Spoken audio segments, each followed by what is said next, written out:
I chased after Lin Weishu for 10 years.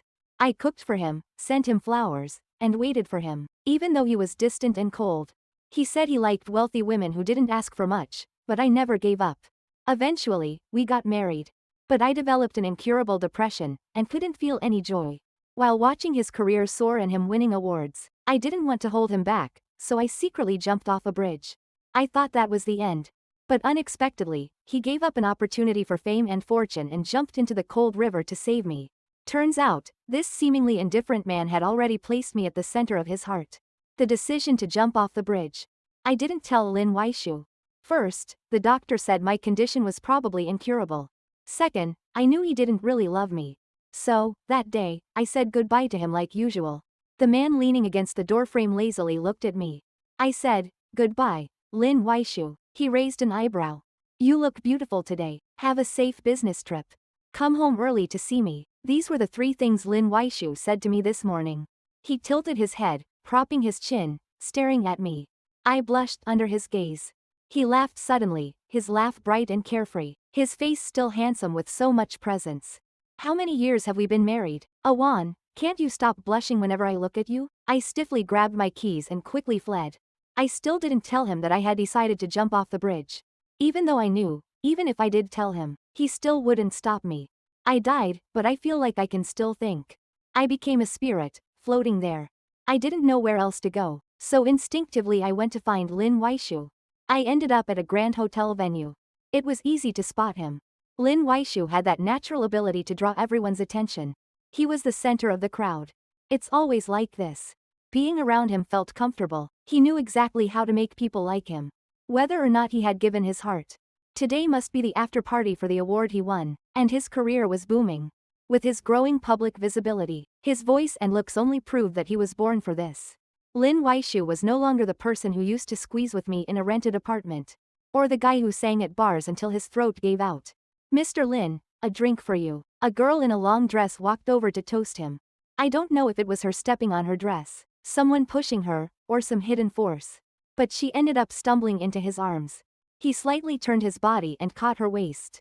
When she stood straight, he quickly withdrew his hand, holding the wine glass firmly. But the champagne spilled out, leaving a yellow stain on his chest. And the girl's lipstick, bright and striking. "I'm so sorry." "It's okay," he interrupted her. He lifted his gaze, meeting her eyes, which curved slightly with a smile. "Don't let this affect your mood tonight." He slightly bent his waist, winked. "Better not ruin a pretty girl's beautiful dress, right?" A faint blush rose on the girl's cheeks. The man who caused all of this didn't seem to care, nodded slightly, signaling that he needed to change his suit and moved away. But the moment he turned, stepping out of everyone's sight, his eyes betrayed a deep fatigue. Indifference, frustration, and weariness. I tilted my head and floated behind him. "You're still pretending, Lin Weishu." After changing his clothes, he didn't return to the venue. Instead, he found a corner in the garden to smoke. I once saw a comment online that said, "Lin Weishu is from heaven, like an angel, born with light." But I actually think he belongs to the night. When he lets down all his defenses, when the mask comes off, he's not gentle at all. He's harsh, indifferent, and cruel. For example, when we were doing that thing, he liked to drag me in front of a mirror. He'd ask, "What are we doing? Who are we?" He'd tell me to look at myself in the mirror, asking what I looked like. Through his black eyes, I could only see deep solitude and isolation. The smoke blurred his face, and I saw him fiddling with his phone. It was our chat interface. I hadn't messaged him lately. I liked to message him, no matter if he replied or not. When he did, I was happy, and when he didn't, I'd persist. So, he told me he set my messages to "Do Not Disturb," but I didn't know I was pinned at the top of his messages. Our conversation was still stuck from last night. I had written, "Do you think these 2 cats look like us? Look, this is just me. Always pestering you. You only reply when you're in a good mood. I'm so disappointed." 10 minutes later, he replied from another room at home. "Not like us." These were the last 2 words he sent me. Our chat stopped there. He stared at the screen for a while before turning it off. The sound of high heels came from beside him. Lin Weishu put out his cigarette and turned to look at the girl standing in front of him. "Mr. Lin, I'm sorry to interrupt, but I've always liked you." It was the girl who had spilled champagne on him earlier. Under the moonlight, her face flushed slightly, probably a little tipsy, but she still mustered the courage to say it. He lowered his head and stared at her, his eyes softening slightly. The moonlight shimmered in his eyes. I'm sorry, but this isn't my working hours. So, how about we talk about this at my fan meeting? He always left others with a way out. His kindness was just as sharp as a blunt knife, hurting slowly. The girl panicked. No, no, I don't mean that kind of like, you must be drunk. He interrupted her directly. His tone was cold, his gaze even colder. The girl was flustered, shaking her head quickly. No, I'm not drunk. If you're not drunk, then I think you should be able to see the wedding ring on my finger. He raised his arm, showing her the bright wedding ring that shone under the dark sky. He turned his head and no longer paid attention to the girl, leaving her outside the door where the cold wind howled. This wasn't like him. I thought he would keep pretending a little longer. I floated behind Lin Weishu. He glanced at the phone in his hand and fiddled with it for a while. Then, he held the phone to his ear. Leaning against the wall, half his face hidden in shadow. He dialed my number. The phone rang and rang until the busy tone filled the silence. I didn't pick up. I think my phone has sunk to the bottom of the river. This was the first time. Lin Weishu couldn't find me. I used to believe so strongly that Lin Weishu loved me. Otherwise, why would he have held my hand when we escaped the orphanage? I used to think if I confessed to him, he would definitely be with me. Otherwise, why would he give me all the good food while we were hiding from others? Lin Weishu and I came from the same orphanage. When we were 6, he took me and escaped. The orphanage director said I was a dog and made me eat like one. The day Lin Weishu took me away, I think I cried all the tears I had in this life. He held me in his arms, speaking lightly. I don't like comforting people. But from now on, if you have me, don't cry. From that moment, my world was only Lin Weishu. Later, Lin Weishu said he found someone who could support us. The tall, thin man looked me over and said, "All right, this girl can go to school." Then, he showed a yellowed smile. "You'll have to work for me." The man adopted me. From then on, I went to school. Lin Weishu didn't go to school. He followed that man, going out early and coming back late. What he was doing, I don't know. From my perspective, I naturally thought that Lin Weishu gave up his education for me. For me, he could give up everything. When we ran away, I was the only one he held. I began uncontrollably liking Lin Weishu more and more. As puberty came, his features became more refined and beautiful. He liked to smile, and there was always something captivating about him. When he walked past the school gate, he always caught the attention of many girls. Girls would always ask me for his contact info. I'd shake my head, not understanding why he was so popular. All my memories from middle school were about him. About him, wrapped in the sour sweetness of secret love. Until one summer, when the sound of cicadas filled the air, I leaned against the windowsill of the old rented house, tearing open an ice pop wrapper. He had just finished his shower and came out, drying his hair. Water droplets glistened as they traced the contours of his abs, perfectly outlined by the setting sun. I was frozen, forgetting to eat the ice pop. Sugar water dripped onto the ground until he appeared in front of me. He came close, so close. Then he stuck out his tongue, licking the tip of the ice pop. He did it while staring at me, the sunlight glistening in his beautiful, amorous eyes. I couldn't see anything. My heart was racing in my ears. Daydreaming? If you don't eat it, I will. His teasing voice slipped into my ear. The ice pop was gone, taken by him. I stared at the pinkish corners of his lips. I couldn't take it anymore. I pushed him onto the bed, pinned him down, and the ice pop fell, hitting the wooden floor. I kissed him wildly, but he turned his head away. Breathing heavily, we stared at each other. "I like you," I said. He raised his chin, his voice soft. "What? I like you," I repeated. The sunlight pooled in his eyes. Slowly, he looked away. "Sorry," I stared at his profile, so handsome it almost made my heart ache. "I think I made you misunderstand." He judged me. I asked, "My angel, you don't like me? Then why were you so good to me?" "Well, I treat everyone the same." "Then why did you save me? Why did you hold my hand?" "Because you were sleeping closest to the window when we ran away. I could only take one person." "Why just me to go to school?" "Because I didn't want to go to school." He was serious, open, not hiding anything. The beautiful sunset reflected in his eyes. It opened the curtain on the beginning of the 10 years of my relentless pursuit of Lin Weishu. Lin Weishu made 3 calls to me. I didn't answer. Of course, I didn't answer. My body probably didn't even know where it was drifting. The party was winding down, and it was already deep into the night. He stared at his phone screen. Silent for a long time. Then he changed his number and dialed again. I saw it was from my boss. Miss Zhang. Good evening. Sorry to bother you so late. His voice was perfect for singing, and even better for talking. It was gentle and pleasant, making it hard for the listener to get upset. I'm Zhang Qiwang's husband. I just wanted to ask, was everything okay with your business trip today? Oh, there's no trip for the department recently? I understand. Yes, yes. I am very grateful to you, Miss Zhang. And then the small talk continued. He handled it with grace, no mistakes. But his eyes had turned pitch black, sinking into the night. He was walking and talking on the phone, and halfway through, he hailed a cab. The driver asked him where he was going. He hung up the phone and looked up, saying 3 words, police station. He wanted to report me as missing. The police told him he couldn't report a missing person until 24 hours had passed. At the door, there was an uncle filing a report about his stolen e-bike. He overheard and came over to join in the conversation. Hey, kid, he said. This is probably just a fight with your girlfriend, right? She got mad and ran off. Didn't pick up your calls. This is pretty normal, isn't it? Lin Weishu sat next to the uncle at the police station door. He was still wearing a suit, which felt out of place in this environment. His eyes were beautiful, but now they seemed a little vacant as the uncle asked. Hey, wait a second, are you that singer? The one who's been really famous recently? In his shock, Lin Weishu murmured. She would never ignore my calls. He spoke naturally, his expression calm. The car lights on the street reflected in his pupils, sparkling like neon lights. It was as if he was saying, 1 + 1 = 2 inches in the most casual way.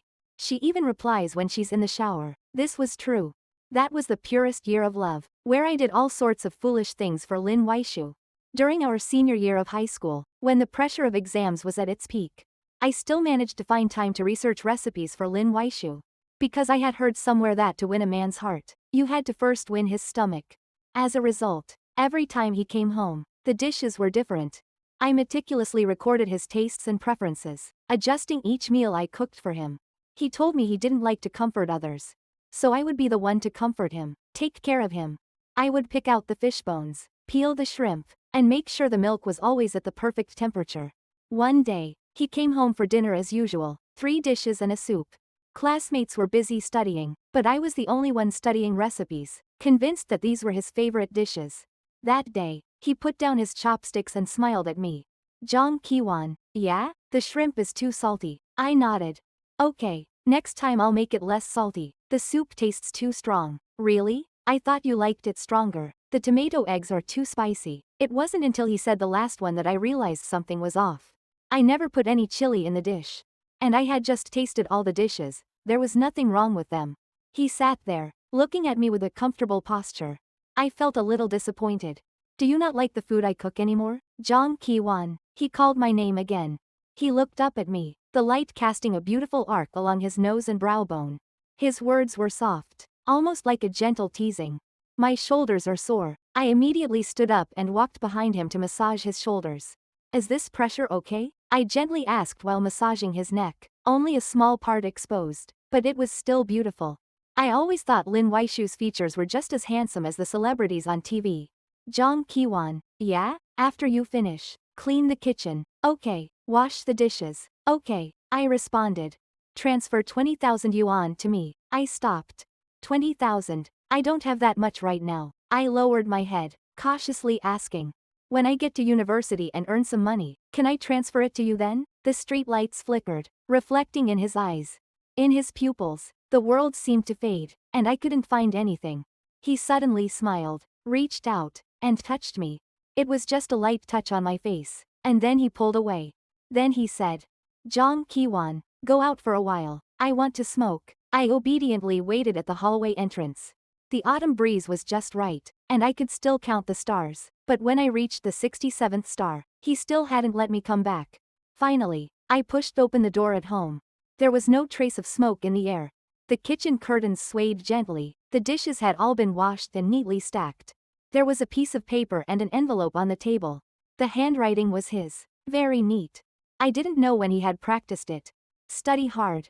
It's okay if you don't do well. I opened the envelope and looked inside. I counted the bills. 20,000 yuan. In my senior year of high school, I did really well in the exams.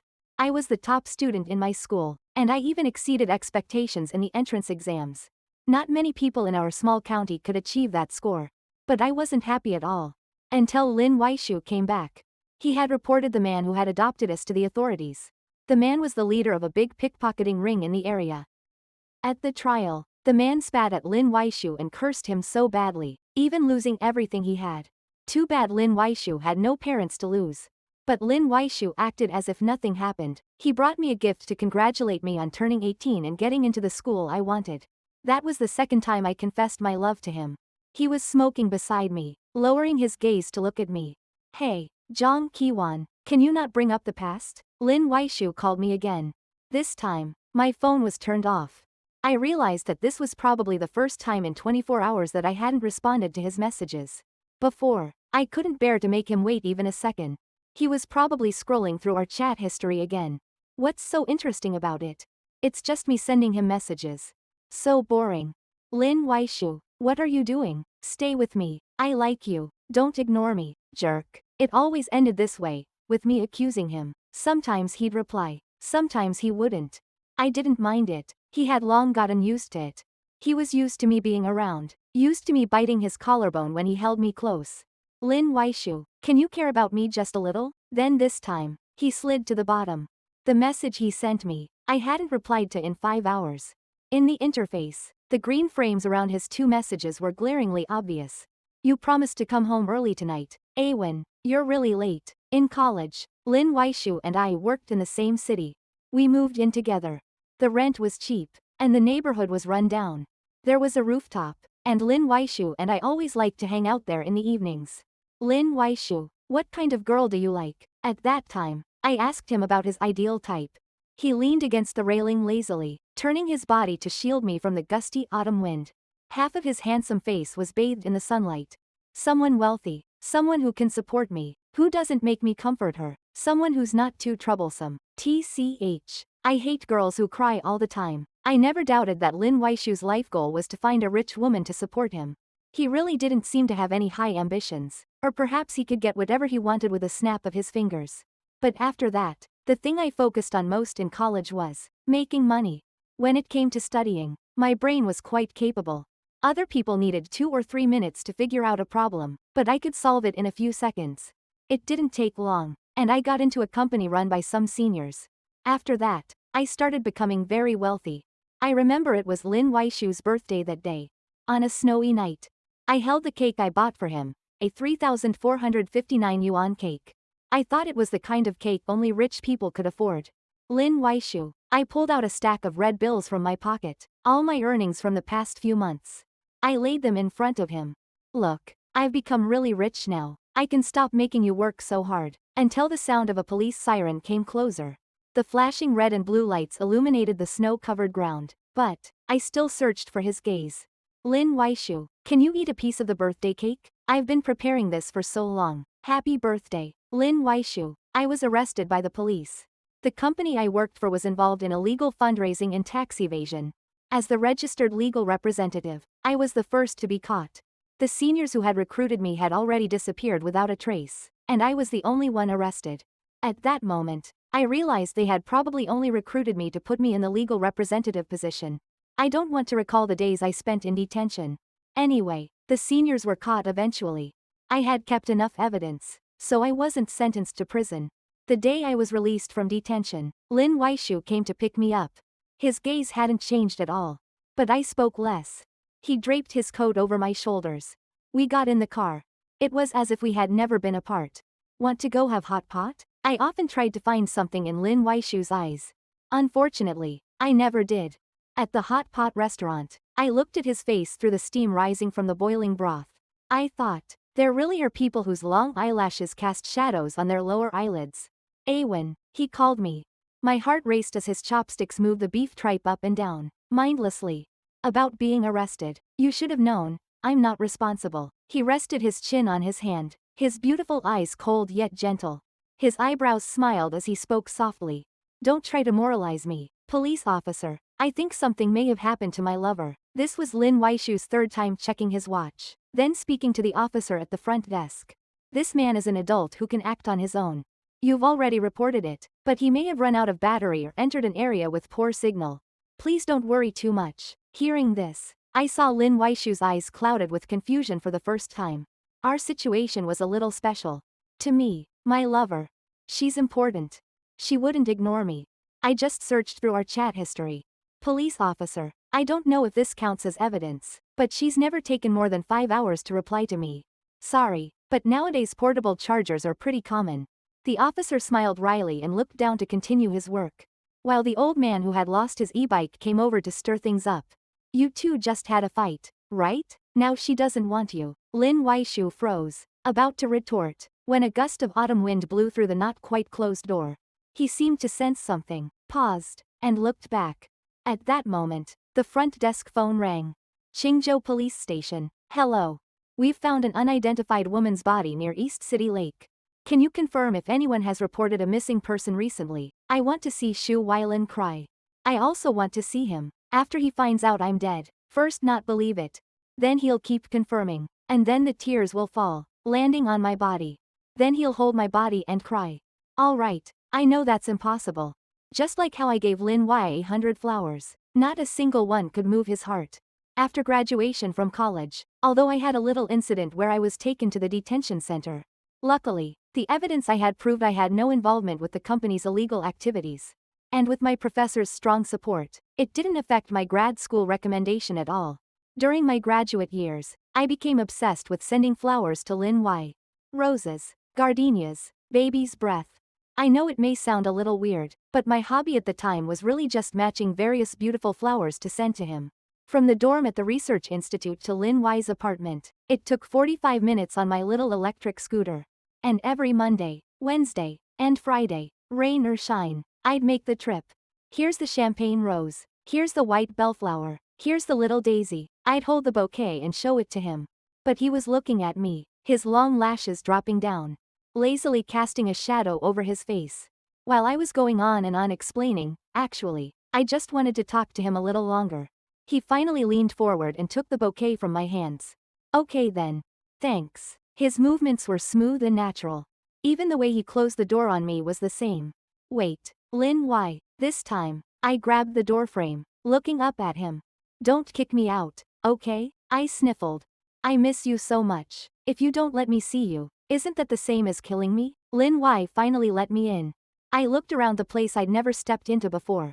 After we separated, he rented this small apartment, smaller than our dorm, but very neat, with his guitar leaning against the table.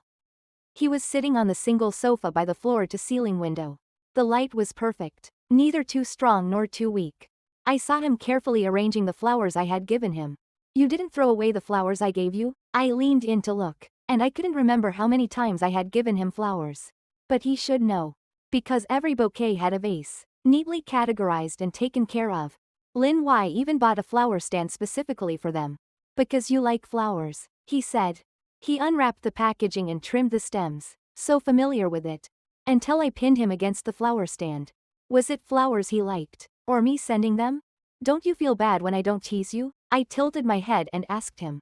That beautiful champagne rose was casually placed between us. The faint fragrance awkwardly deepened my heartbeat. This confession, I've said it countless times, without blushing, without a fluttering heart. Until he leaned close and whispered softly in my ear. You. At that moment, my heartbeat soared to 180, as red as that delicate rose in the corner. He raised his hand, running his fingers through my hair at my temple. He smiled in front of me, almost rendering me speechless. His smile was so beautiful, gentle and romantic. Let's date for one day, Zhang Qiwan, he said, gazing into my eyes, with a look that was both serious and cruel in its romantic light.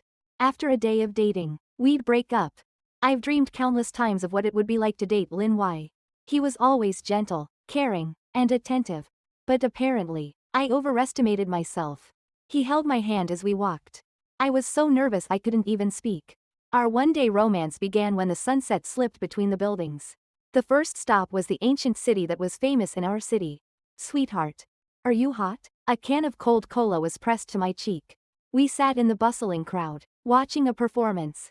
The moment he saw me, he blushed. He suddenly leaned close, his handsome face enlarging in front of me. So handsome it was almost deadly. I suddenly realized something terrifying. Half of my face was wrapped in a scarf. Looking at him. He tilted his head, his index finger gently brushing against the tip of my finger. Although I was experienced in chasing people, I had no idea how to date. So I just watched him laugh. The performance seemed to reach its climax, the crowd roaring. It wasn't until a while later that I realized it was the event camera filming us. The big screen projected us. Kiss. Kiss. The crowd burst into wild cheers, and fireworks bloomed in the night sky. Lin Y adjusted my scarf. My heartbeat pounded in my ears as I panicked and dropped my guard. He pulled my scarf, and through it, he kissed me. I've heard of a theory. That's why high-end dishes seem delicious. Because every serving is extremely small. By the time you want more, it's already gone. Dating for one day felt the same to me. Lin Y was like a beautiful painting, but it was drawn with disappearing ink. And he even told me I would follow the disappearing marks until he was gone completely. The next day, Lin Y and I went to the amusement park. Every time I looked back, he was watching me. I thought, Lin Y really had a gift for being a great boyfriend. When he took care of people seriously, he made them so happy. As we left the park, we took a Polaroid picture. Hey, get closer. You too. The staff smiled as they took the picture. Before I could react, he wrapped his arm around my waist. Sweetheart, the soft glow of the setting sun fell on his brow and eyes. When I looked up, I could only admire his perfect jawline. Look at the camera. When the shutter clicked, the sun dipped behind the mountains. After leaving the park, our positions were front and back. We rode there on an electric scooter, and he naturally sat on the back. Carry me. He tilted his head to look at me, the aftertaste lingering in his eyes. I'm tired. Awan. I drove the electric scooter, carrying him on the road. I asked him. Is today over? Yeah. Are you still my boyfriend? Do you think so? If you want me to think so, then I'll think so. I suddenly felt him press his forehead against my back. Don't do this. Amid the wind, I heard him say. Some beautiful things, happy things, they're limited.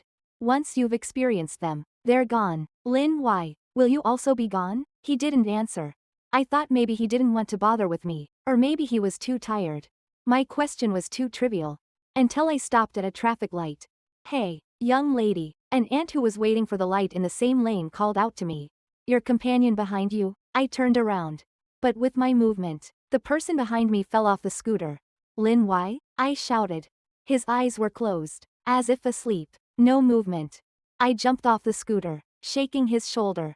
Lin Y? Lin Y? I fumbled through my pocket, trying to find my phone. It wasn't until I dialed 120 that I realized my fingers were trembling, and I dialed it multiple times. This is a brain tumor. The hospital lights gave an empty, cold feeling. I looked at the images in front of me, not understanding. I was hearing the doctor speak, but I couldn't comprehend. The images looked low grade, but if it had turned malignant, surgery was necessary to confirm. What does that mean? If it worsens, will he die? I asked in confusion. The chance of death is high, so we need to do a biopsy as soon as possible. There is minor bleeding in the brain, and the pressure has temporarily dropped, but I still recommend surgery soon. Are you the patient's family? The doctor looked at me. I froze and said, no.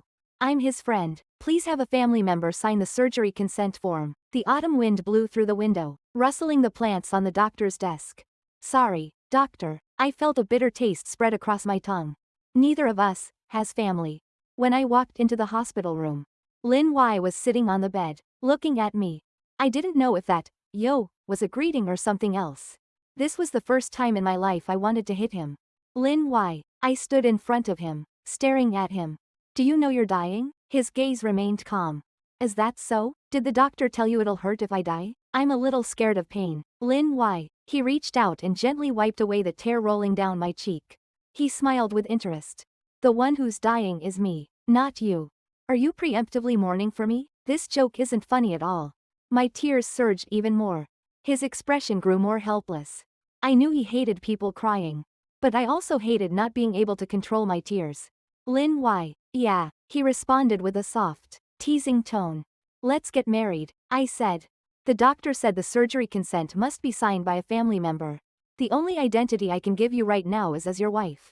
At the Civil Affairs Bureau, I explained the reason for my 5 stunning words. He sat next to me obediently, casually folding a paper crane from the brochure and placing it in my hair. It was quite pretty. He smiled contentedly. We were the last couple to get a marriage certificate before the Civil Affairs Bureau closed. I opened it and looked at it. In the red-bordered wedding photo, I awkwardly avoided looking at the camera. But Lin Y's face seemed to say, I'm getting married today, and I'm really happy. Actually, even then, you could see the hints. He really had a good sense of the camera. After returning to the hospital, Lin Y had to prepare for surgery. Though it was a craniotomy, the doctor said it wasn't too risky for a biopsy. But if it turned out to be a malignant tumor, Lin Y, can't you not die? The night before the surgery, I gripped his hand. You've never even lost your virginity, Lin Y. Don't you think it's not worth it? He smiled and looked at me, casually pulling his hand from mine. He rubbed my head. Good night. See you in 2 days. I did see him in 2 days. The surgery went smoothly, the tumor was benign, and the doctor removed it. Lin Y had no problems. I hid the excess sleeping pills I had prepared. During his hospitalization, I tried various ways to make him delicious meals. The ant in the bed next to him had just had a tumor removed as well. Wow, this young man is really lucky. His wife is so good. I did handle Lin Y's ingredients with extra care. And after all these years of cooking for him, my cooking skills had reached the level where all the fellow students praised me. All thanks to Lin Y's picky taste. The few days he stayed in the hospital were normal for us.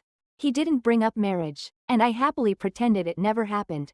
Until that day, he was discharged. I finished the discharge paperwork, and he was waiting at the door with a big bag and a small bag. His hair had grown a bit, making his deep brow bones give him a cold and melancholic look. I caught a glimpse of a few girls sneaking photos of him from a distance. I called out to him. He responded with an sound. I walked to his side and started our daily pointless conversation.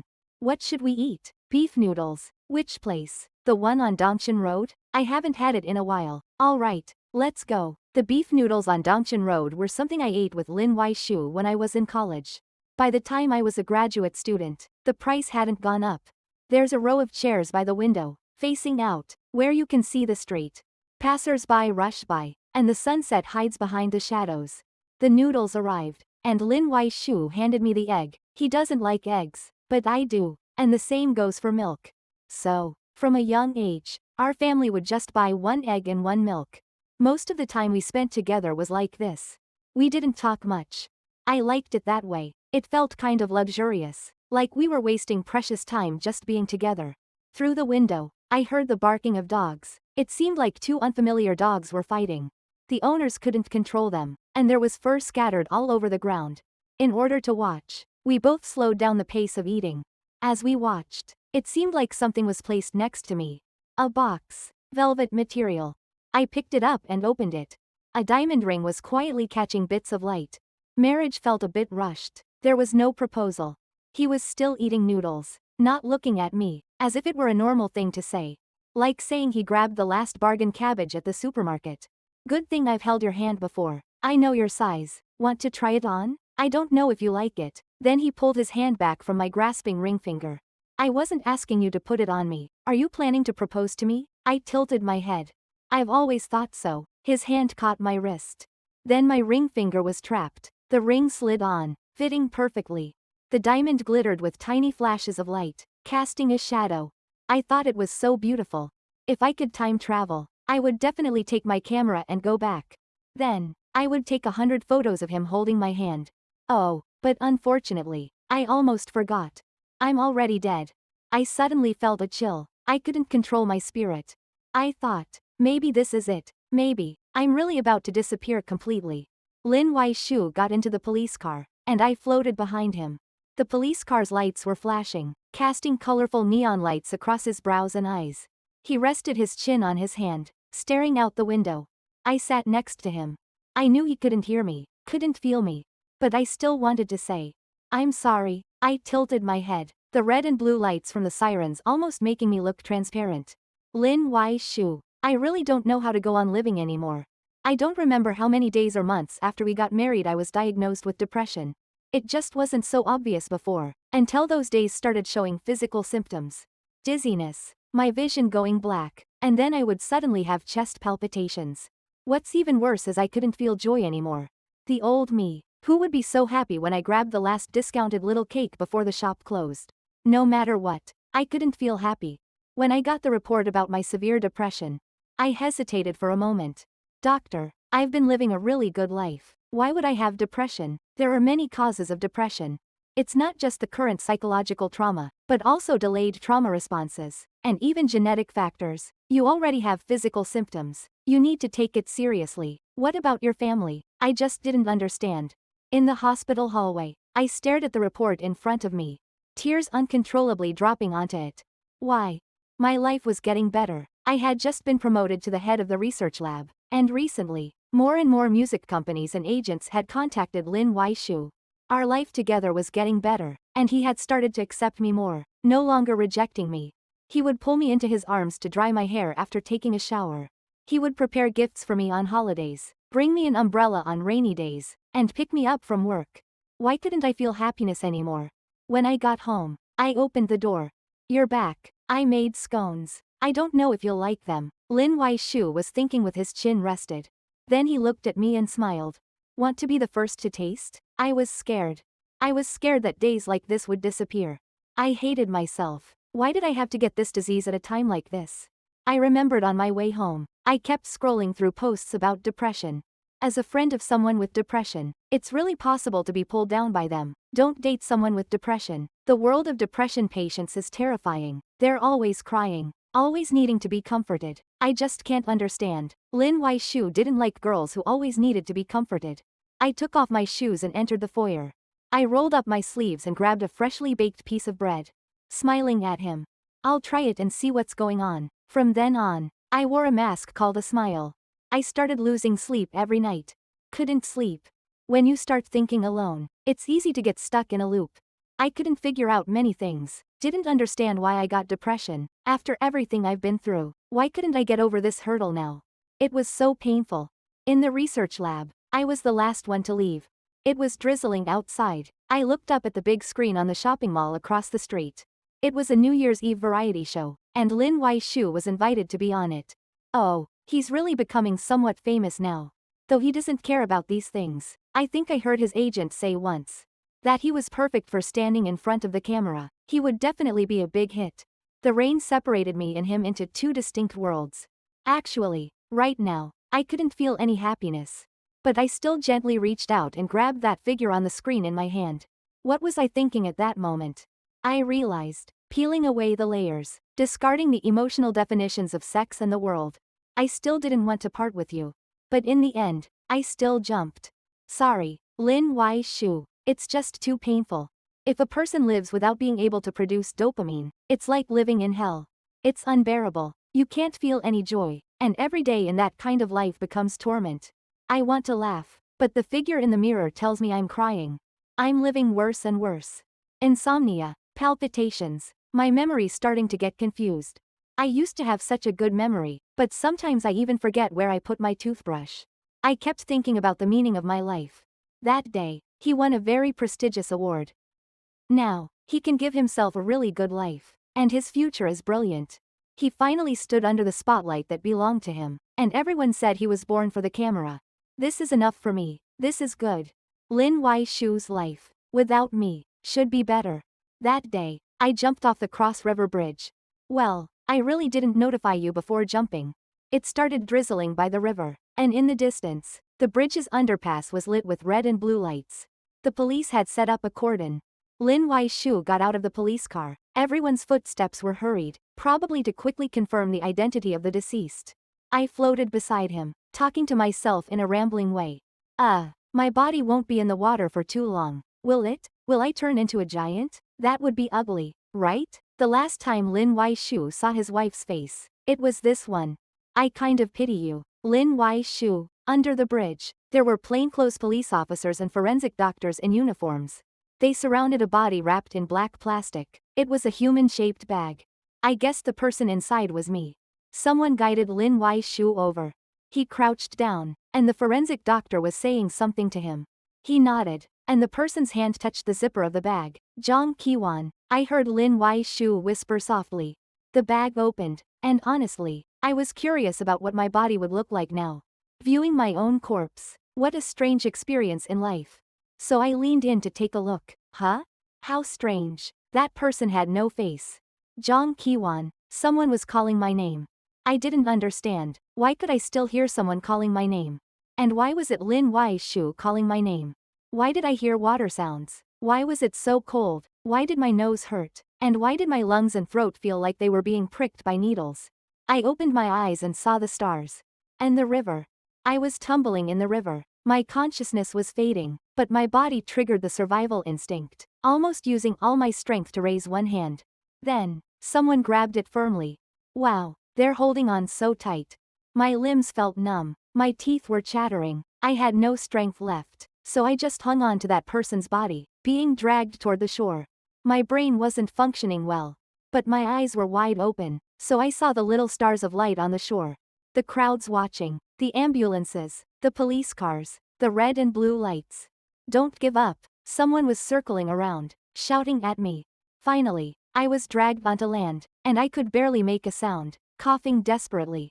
After a while, I managed to let out a syllable. Cold, then I was tightly embraced. It seemed like this warmed me up a little, but my brain was still heavy. The person holding me was Lin Wai-shu. He really came in a shirt and suit, but now it was completely soaked. Oh, wasn't he supposed to be accepting an award? He was holding me, and I rested my chin on his shoulder. Looking into the distance, I saw the medical team running toward us with a stretcher. Awen, his voice was damp with river water. He called my name, and we were separated by the medical team. I was placed on the stretcher, still holding his hand. The evening star didn't sleep, he was watching me. He leaned in, very seriously, looking at me.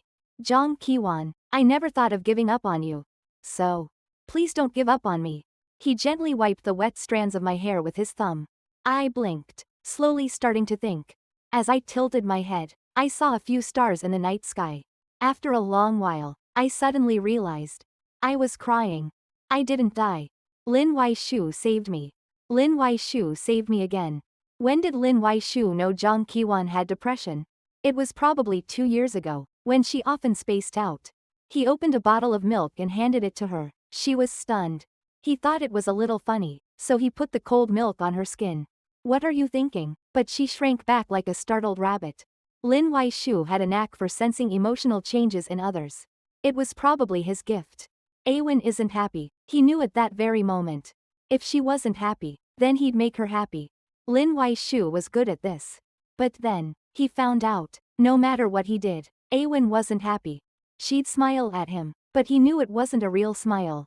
It was like she was trying to comfort him. He rubbed her head and buried the issue in his heart. The trigger was when one day at home, Awen asked him to deliver a document to the company, and when he was looking for it, he found 2 boxes of medication deep inside her cabinet. He quickly searched online and found out they were antidepressants. The next day, when she finished changing clothes and was about to leave, he hugged her from behind. Awen's body was sensitive, she'd always freeze up when he touched her.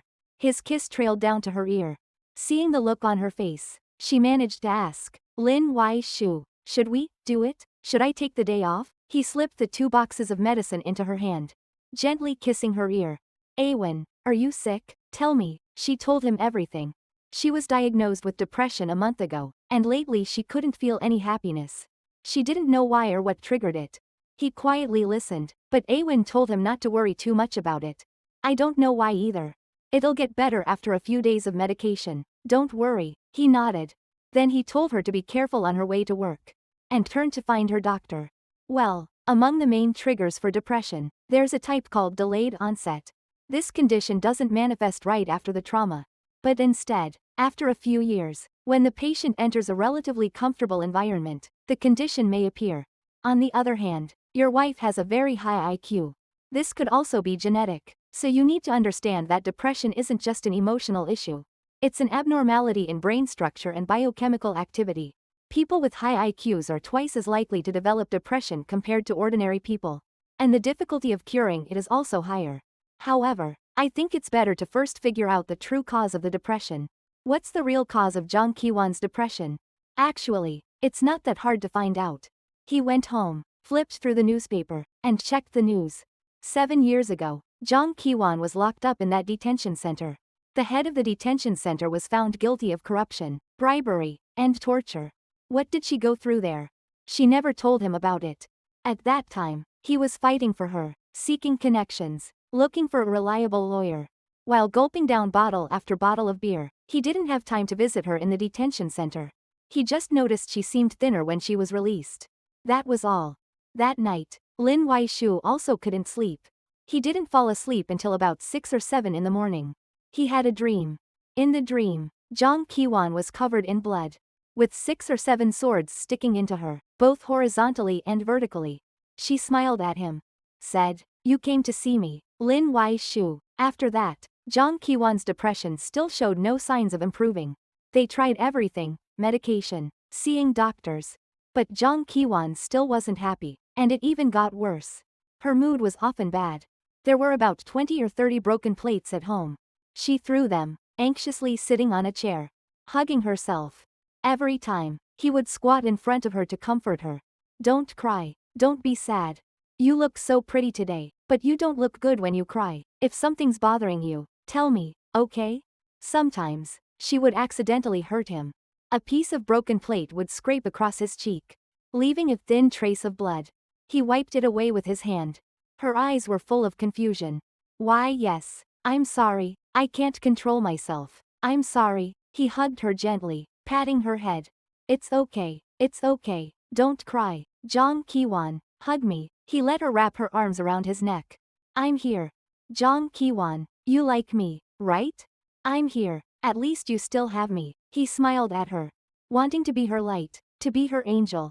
It felt like that was his courage to take her away from the darkness. Lin Wai-shu wasn't good at cooking before. But after Jang Ki-won started trying to kill herself by turning on the gas while cooking, only Lin Wai-shu was allowed in the kitchen at home. Fortunately, Lin Wai-shu picked things up quickly. Within 2 or 3 days, what he made was already full of color, aroma, and taste. Jang Ki-won was more picky than him when it came to food. She'd eat more of the things she liked, and leave the rest aside. To make her eat more, Lin Wai-shu gave it his all. "Old Shu, you've got skills?" A bartender friend he met at the bar commented with his hands behind his back. "You've carved a radish into a flower?" Lin Wai-shu smiled, saying that this was just the beginning. That flower was just one among the many in his radish garden.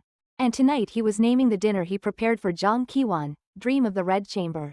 As he said that, he remembered to text Jang Ki-won. Every hour, he would send her a message. Even if there was nothing to say, he would mention something else. The reason? He had to make sure she was still conscious. "Have you had lunch yet? You haven't had lunch today, don't forget." 3 minutes later, he got a reply with a cute bunny emoji eating. Jang Ki-won's memory was starting to have some issues. This was due to the side effects of ECT, electroconvulsive therapy, a treatment that uses brief electrical impulses to trigger controlled discharges in the brain. It was the most effective treatment for Jang Ki-won at the moment. But, as a result, Jang Ki-won would often be mentally absent and started forgetting things, like the keys when leaving the house, or the documents she forgot to put in her bag. Eventually, she even began to forget the conversations she had with Lin Wai-shu. She forgot the things that happened between them. And she forgot about the depression Lin Wai-shu had already discovered. That morning, she said goodbye to Lin Wai-shu like usual. Lin Wai-shu was leaning lazily against the doorframe, watching her. "Come back early to see me," he said to her. He didn't expect her to end her life. Lin Wai-shu realized something was wrong after he finished receiving the award and got off the stage. Before he went on stage to receive the award, he had sent Jang Ki-won a message. "Did you get to the hotel? How's the room?" He gave his speech, got off the stage, and checked his phone, but still no reply. At that moment, his heart sank. He ignored his manager's glare and stepped off to the less crowded backstage corridor to make a phone call. He dialed Jang Ki-won's phone 3 times. No answer. He then called Jang Ki-won's boss. "Ms. Jang, sorry for bothering you so late. I'm Jang Ki-won's husband. I just wanted to ask if her business trip today went smoothly." He got the reply that there were no business trip arrangements for today. He hung up and was about to leave the venue. His manager grabbed him from behind. "You're crazy. Do you know what's going on right now? The award ceremony.